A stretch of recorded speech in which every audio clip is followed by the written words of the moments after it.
मेरी आज की कहानी जुड़ी है राम भक्त हनुमान जी से। किष्किंधा नामक राज्य का राजा था बाली।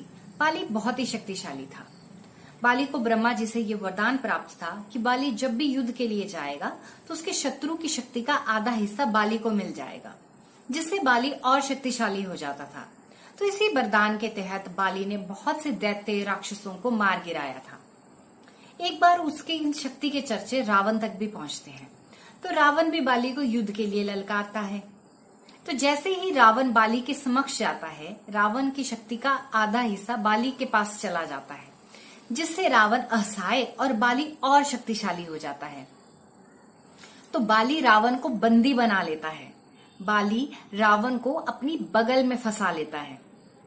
लगभग 6 महीने तक रावण बाली की बगल में फंसा रहा। एक समय पर आकर रावण ने बाली से माफी मांगी और उसकी तरफ मित्रता का हाथ बढ़ाया। तब जाकर बाली ने रावण को अपनी बगल से मुक्त किया। इस घटना के बाद तो जैसे बाली बहुत ही अभिमानी हो जाता है। उसको ऐसा लगता है कि मुझे इस धरती पर कोई हरा नहीं सकता, मैं सबसे बड़ा हूं, मैं सबसे महान हूं।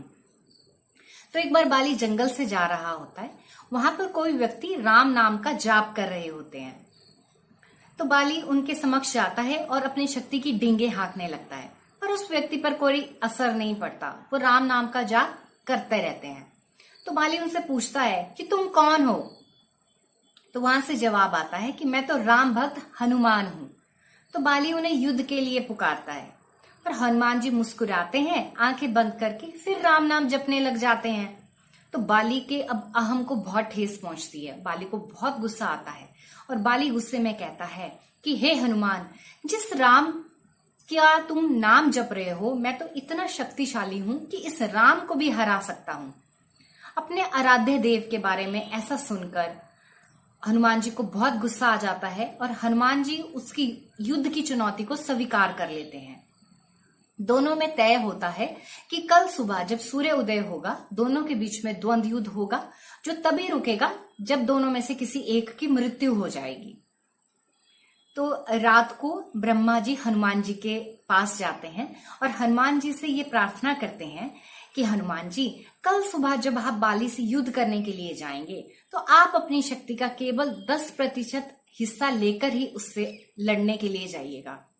हनुमान जी मान जाते हैं और अगले दिन सुबह अपनी पूर्ण शक्ति का केवल 10वां हिस्सा लेकर ही वो बाली से युद्ध करने के लिए जाते हैं। तो जैसे ही वो बाली के समक्ष जाते हैं, उनकी शक्ति का आधा हिस्सा बाली के शरीर में चला जाता है, जिससे बाली के शरीर का तापमान बढ़ जाता है। बाली को ऐसा लगता है कि जैसे उसकी नसें फटने वाली हैं। तो वहां पे ब्रह्मा जी आते हैं और बाली से कहते हैं कि बाली, अगर तू अपनी जान बचाना चाहता है तो यहां से भाग जा। बाली समझ जाता है और वहां से भाग जाता है।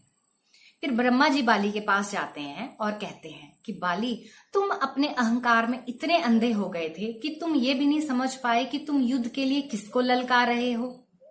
ये तो हनुमान जी अपनी शक्ति का केवल 10वां हिस्सा लेकर ही तुमसे लड़ने के लिए आए। जरा सोचो, अगर ये 100% होता तो तुम्हारा सर खड़े खड़े ही फट जाता। तो इसी प्रकार कुछ व्यक्ति जो ओहदे में बड़े होते हैं या भगवान की कृपा से जिनके पास थोड़ा धन धान्य होता है, वो अक्सर अहंकार वश दूसरे लोगों को छोटा समझने लगते हैं। भगवान की कृपा से अगर आपको कोई उच्च पद प्राप्त होता है तो हमें दूसरों को नीचा नहीं दिखाना चाहिए, दूसरों को डराना धमकाना नहीं चाहिए, जबकि दूसरों की मदद करनी चाहिए। अहंकार वश आदमी कई बार अपने आप को ऊंचा और दूसरों को छोटा समझने लग जाता है, पर वो भूल जाता है कि किसी भी इंसान का बड़प्पन उसके विनम्रता में है। जो इंसान जितना बड़ा होगा वो उतना ही शांत होगा।